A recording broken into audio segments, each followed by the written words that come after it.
Hello viewers, இப்போ நம்ம 10ஆம் வகுப்பு கணக்கில் முதல் பாடத்தில் பயிற்சி 1.1ல் செகண்ட் சம் பார்க்க போகிறோம். ஓகேவா? இதில் என்ன கொடுத்துருக்காங்கன்னு பாருங்கள். a is equal to 1,2,3 மற்றும் b is equal to x என்பது 10ஐ விட சிறிய பகா எண் எனில் a cross b மற்றும் b cross a ஆகியவற்றை காண்க. ஓகேவா? என்ன சொல்லியிருக்காங்கன்னா, ஏவோட வேல்யூ டைரெக்டாக கொடுத்துட்டாங்க, பியோட வேல்யூ வந்து கொஞ்சம் இன்டைரக்டாக கொடுத்துருக்காங்க. அதை நம்ம என்ன நம்பருன்னு நம்ம கண்டுபிடிக்கணும். கண்டுபிடிச்சக்கப்புறம் ஏ கிராஸ் பியும் பி கிராஸ் ஏவும் கண்டுபிடிக்கணும். அவ்வளோதான். ஓகேவா? இப்போ ஏ கிராஸ் ஏ என்ன கொடுத்துருக்காங்க, 1,2,3. பி என்ன கொடுத்துருக்காங்க, எக்ஸ் என்பது 10ஐ விட சிறிய பகா எண். ஓகேவா? 10ஐ விட சிறுசாக இருக்கிற எண்கள் முதல்ல எது 1 2 3 4 5 6 7 8 9. ஓகேவா? 10ஐ விட சிறியதுன்னு சொன்னதுனால 10 சேர்க்கக்கூடாது. ஓகேவா? இப்போ இந்த 9 நம்பரில் எதெல்லாம் பகா எண்கள்னு கண்டுபிடிக்கணும். ஓகேவா? பகா எண்ணா என்னதுன்னு பார்த்துக்கிட்டோம்னா, ஒன்னாலையும் தன்னாலையும் வகுப்படக்கூடியது தான் பகா எண் சொல்லுவோம். 1 வந்துட்டு எப்பயுமே பகா எண் கிடையாது. ஓகேவா? 2 வந்துட்டு 1 டேபிளில் வரும். அந்த நம்பருடைய, அதாவது ஒன்னாலையும் தன்னாலையும்னா அந்த 1 டேபிள்லேயும் அந்த நம்பர் தன்னாலையும் அந்த நம்பருடைய டேபிளில் மட்டும்தான் வரணும். இது 1 டேபிள்லையும் அந்த நம்பருடைய டேபிளில் மட்டும்தானே வந்திருக்கு. அப்போ 2 ஒரு பகா எண், 3 ஒரு பகா எண்ணான்னு பார்த்தோம்னா 1 டேபிள்லையும் 3 டேபிளில் மட்டும்தான் வரும். அந்த நம்பருடைய டேபிள்லையும் 1 டேபிள்லையும் மட்டும்தான் வரும். அப்போ இதுவும் ஒரு பகா எண். 4 வந்துட்டு 1 டேபிளில் வரும், 2 டேபிளில் வரும், 4 டேபிளில் வரும். அப்போ இது பகா எண் கிடையாது. 1 டேபிள்லையும் 4 டேபிள்லையும் மட்டும் வந்துருந்துச்சுன்னா இது பகா எண்.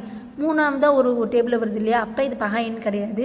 அடுத்து 5 வந்துட்டு 1 டேபிள்லையும் அந்த நம்பருடைய டேபிள் 5 டேபிளில் மட்டும்தான் வரும், மற்ற எந்த டேபிளையும் வராது. அப்போ 5 ஒரு பகா எண்.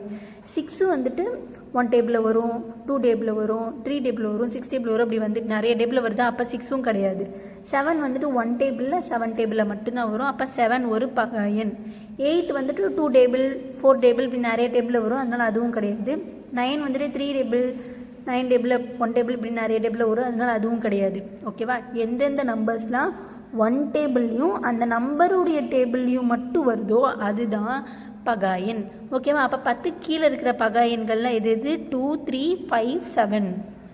ஓகேவா? இப்போ நம்ம ஏ பி கண்டுபிடிச்சாச்சு. இப்போ A cross B B cross A ஈஸியாக கண்டுபிடிச்சிடலாம். A cross B is equal to ஏவோட வேல்யூ என்னது 1,2,3 கிராஸ் பியோட வேல்யூ 2, 3, 5, 7.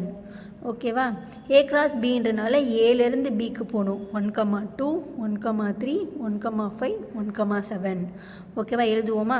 1, 2 1, 3 1, 5 1, 7.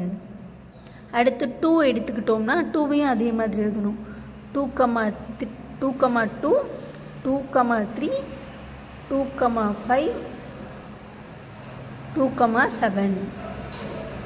அடுத்து நம்ம 3 எடுத்துக்கிட்டோம்னா அதே மாதிரி எழுதணும். 3, 2 3, 3 3, 5 3, 7. ஓகேவா? இப்போ நம்ம ஏ கிராஸ் பி கண்டுபிடிச்சிட்டோம். அடுத்து B cross A. B cross ஏன்னா பி ஃபஸ்ட் எழுதணும். பியோட வேல்யூ என்னது 2, 3, 5, 7 கிராஸ் ஏவோட வேல்யூ என்னது 1, 2, 3. ஓகேவா? இப்போ பி கிராஸ் ஏன்றனால பியிலேருந்து ஏக்கு போகணும். 2, 1 2, 2 2, 3. அதே மாதிரி 3, 1 3, 2 3, 3. இந்த மாதிரி ஒவ்வொரு நம்பருக்கும் எழுதணும். ஃபஸ்ட்டு 2க்கு எழுதணும்னா 2, 1 2, 2 2, 3. அடுத்து 3க்கு எழுதணும்னா 3, 1 3, 2 3, 3. அடுத்து 5க்கு எழுதணும்னா 5, 1 5, 2 5, 3. அதுக்கப்புறம் 7 எடுத்தோம்னா 7, 1 7, 2 7, 3. ஓகேவா? இப்போ நம்ம A cross B B cross A ரெண்டுமே கண்டுபிடிச்சாச்சு. தேங்க்யூ ஃபார் வாட்சிங்.